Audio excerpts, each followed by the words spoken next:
سهيل الجود والكرم. Assalamualaikum warahmatullahi wabarakatuh. Alhamdulillahi rabbil alamin. Wabihi nasta'inu ala umuri dunya waddin. Wassalatu wassalamu ala ashrafil anbiya'i wal mursalin. Nabiyyina maulana Muhammadin wa ala alihi wa sahabatihi wa tabi'in ajma'in. Amma ba'du. Subhanaka la ilma lana illa ma 'allamtana innaka antal alimul hakim. Muslimin dan muslimat, para saimin dan saimat, bil khusus segenap wali santri dan anak-anakku santri pesantren Tahfidz Al-Kaukab Bojong Nangka yang dirahmati Allah Ta'ala. Mari pada kesempatan mengawali ta'lim kita bersyukur kepada Allah, juga mengiringi salawat dan salam kepada Rasulullah Sallallahu Alaihi Wasallam. Kiranya semua kita selalu dalam bimbingan Allah Ta'ala dan diberikan hidayah, taufik dan inayahnya untuk tetap istiqomah, bil khusus melaksanakan ibadah dan amal soleh di bulan Ramadan yang agung ini. Pada kesempatan pertemuan kajian kita yang dipandu oleh kitab Al-Fiqhul Islami wa Adillatuh kali ini, kita akan melanjutkan bab yang masih terkait dengan beberapa macam puasa, di mana kita telah menuntaskan dua hal. Yang pertama yaitu puasa yang diwajibkan dan puasa yang diharamkan di dalam syariat Islam. Kesempatan kali ini kita akan melanjutkan dengan puasa-puasa yang dimakruhkan di dalam syariat. Puasa yang tidak dikehendaki atau tidak disenangi di dalam syariat. Makruh ini berarti meskipun kita itu melaksanakannya tidak sampai kepada kemaksiatan atau menanggung dosa, tetapi apa yang kita lakukan itu tidak disukai dan tidak dikehendaki oleh syariat. Karena itu sebaiknya kita tinggalkan dan tidak perlu dilakukan. Nah, ini juga ada jenis-jenis atau macam-macam puasa yang justru tidak disukai atau tidak dikehendaki di dalam syariat. Karena itu sebaiknya kita hindari saja. Baik, kita baca dan kita buka ta'lim kita dengan membaca basmalah. Bismillahirrahmanirrahim.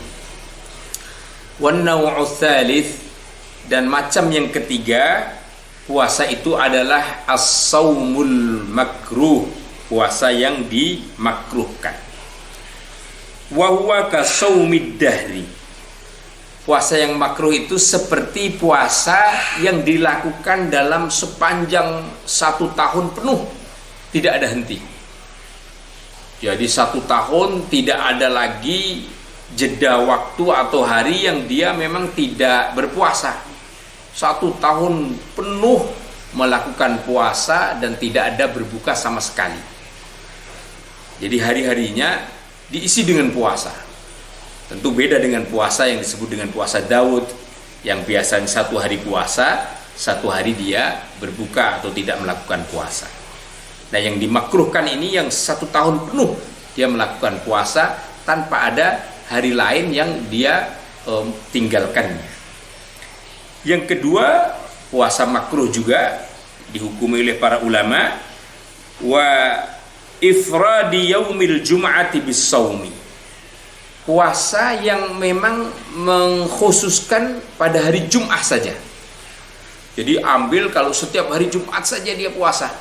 Hari-hari yang lain malah tidak. Hari puasa Senin dan Kamis malah justru ditinggalkan. Ini puasa yang termasuk dimakruhkan.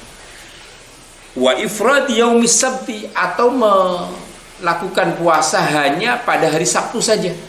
Kalau hari Sabtu saja dia puasa, yang lain tidak, sama, termasuk mendapatkan ketentuan hukum makruh dia. Wa saumi yaumis syakki, dan puasa hari syak, sebagaimana yang kita jelaskan kemarin, puasa pada tanggal 30 Sya'ban antara masuk tanggal 1 Ramadan atau masih pada 30 Sya'ban, sebut hari Yaumus Syak, juga dimakruhkan. Sebagian bahkan mengharamkan para ulama pada hari itu, hari di mana tanggal 30 bulan Sya'ban itu. Wa saumu yaumin aw yaumaini qabla Ramadan 'indal jumhur. Bahkan menurut jumhur ulama, tidak saja pada tanggal 30-nya, tapi bahkan sehari dan 2 hari menjelang Ramadan itu sebaiknya kita tidak melakukan puasa sunnah apapun. Karena itu justru mengarahkan kepada kita menjadi puasa makruh yang tidak dikehendaki di dalam syariah. Para saimin dan saimat, santri-santri pesantren Al-Kaukab yang dirahmati Allah Ta'ala, selain itu para ulama juga memberikan beberapa penjelasan terkait dengan puasa yang dimakruhkan dan tidak dikehendaki oleh syariah. Memang mohon maaf ini kami harus persingkat karena ini penjelasannya panjang lebar, tapi yang kami anggap penting-penting untuk kita ketahui dari puasa makruh inilah yang kita cuplik dari beberapa penjelasan dalam kitab Al-Fiqhul Islami ini. Diteruskan oleh muallif rahimahullah, wa yukrahu saumul musafir idza ajhadahu saum. Dan dimakruhkan juga puasa orang yang bepergian apabila dia terlalu memaksakan puasanya itu, sehingga justru memberatkan kepada dirinya. Apalagi termasuk puasa-puasa sunnah yang dia dalam kondisi bepergian masih memaksakan diri untuk melakukan puasa itu, maka itu termasuk dimakruhkan. Wa shaumul mar'ati tatawwu'an bighairi ridha zawjiha. Dan juga dimakruhkan sekali puasa seseorang perempuan atau seorang istri yang melakukan puasa sunnah tanpa ada ridho atau izin daripada suaminya. Bahkan di sini dijelaskan walahu an yuftiraha liqiyami haqqihi wa ihtiyaji.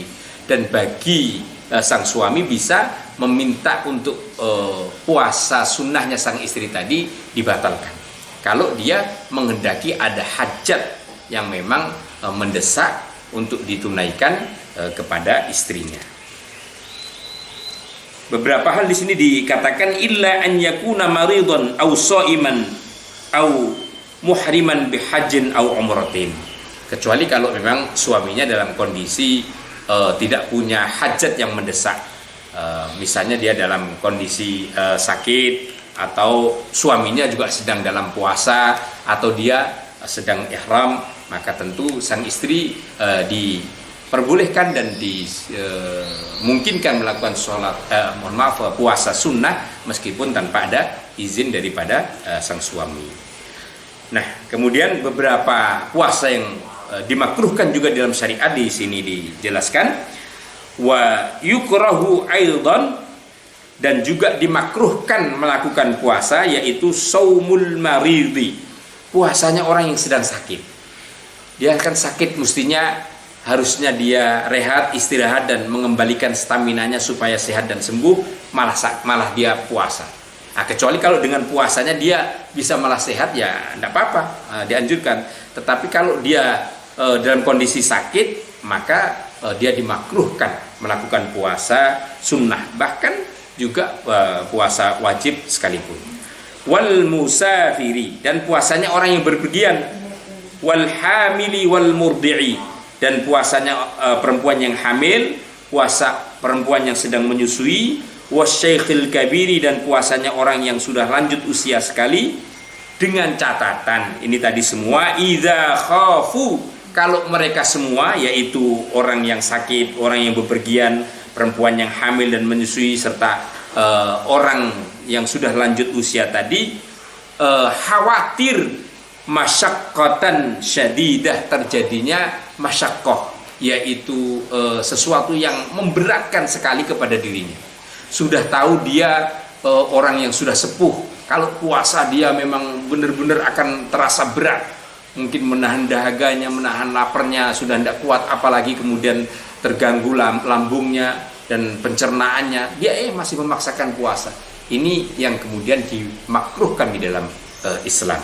Tapi itu kalau memang kita dalam kondisi puasa sunnah terutamanya yang tidak memungkinkan, tidak perlu kita harus paksakan sampai kemudian mengarah kepada sesuatu yang memberatkan atau adanya bahkan madarat atau sesuatu yang membahayakan di dalam diri kita.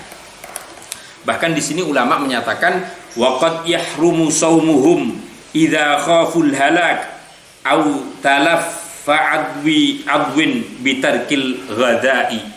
Bahkan menyatakan dan bisa jadi puasanya orang-orang yang disebutkan tadi itu jatuh kepada hukum haram kalau sampai dinyatakan atau diyakini adanya kerusakan atau madarat yang nyata yang menimpa kepada dirinya. Misalnya mahnya semakin akut atau mungkin kesadarannya malah semakin hilang atau penyakitnya semakin parah. Nah, ini termasuk malah justru para ulama menghukumi haram dia melakukan puasa. Dia sebaiknya tinggalkan dan menghindari puasa demi menjaga dan memulihkan kesehatannya. Wala yukrahu saumu yaumin nairuzi wal mahrajan. Di sini dinyatakan oleh para ulama tidak ada kemakruhan kalau memang puasa-puasa dalam hal yang kaitannya misalnya ada event-event tertentu, misalnya ada katakanlah pameran tertentu dan sebagainya, dia kemudian puasa, sekiranya itu memang tidak mengganggu aktivitasnya yang lain, itu termasuk tidak dimakruhkan. Bapak Ibu para shaimin dan shaimat, inilah beberapa jenis puasa yang dimakruhkan dalam syariat Islam. Yang kalau kita bisa tarik benang merahnya sesungguhnya adalah puasa ini tentu bagian daripada ibadah dan pengabdian kita kepada Allah. Tetapi pada saat yang sama kita juga diminta untuk menjaga akan keselamatan dan kemaslahatan diri kita. Sebab itu kalau sampai puasa kita mengganggu keselamatan, kemaslahatan dan kesehatan diri kita secara langsung, maka puasa itu dimakruhkan oleh syariat. Apalagi sampai nyata-nyata membawa bahaya, maka itu bisa sampai mengarah kepada diharamkan pelaksanaan puasa itu sendiri. Seperti itu, marilah kalaulah kita beribadah, benar-benar beribadah yang didasari dengan ilmu. Jangan sampai ibadah kita yang sudah kita lakukan dengan susah payah, yang sudah kita lakukan dengan segala daya dan upaya, malah justru bukannya mendapatkan ridho dan pahala dari Allah, tapi malah menerjang atau bahkan melanggar ketentuan-ketentuan syariat sebagaimana yang digariskan di dalam ajaran agama Islam yang kita yakini kebenarannya ini. Demikian pertemuan kita pada kesempatan yang baik dan berkah ini. Semoga mengantarkan ilmu yang bermanfaat, meningkatkan amal soleh kita semua. Dan marilah kita tutup dengan kafaratul majlis. Subhanakallahumma wa bihamdika asyhadu an la ilaha illa anta astaghfiruka wa atubu ilaik. Wassalamualaikum warahmatullahi wabarakatuh.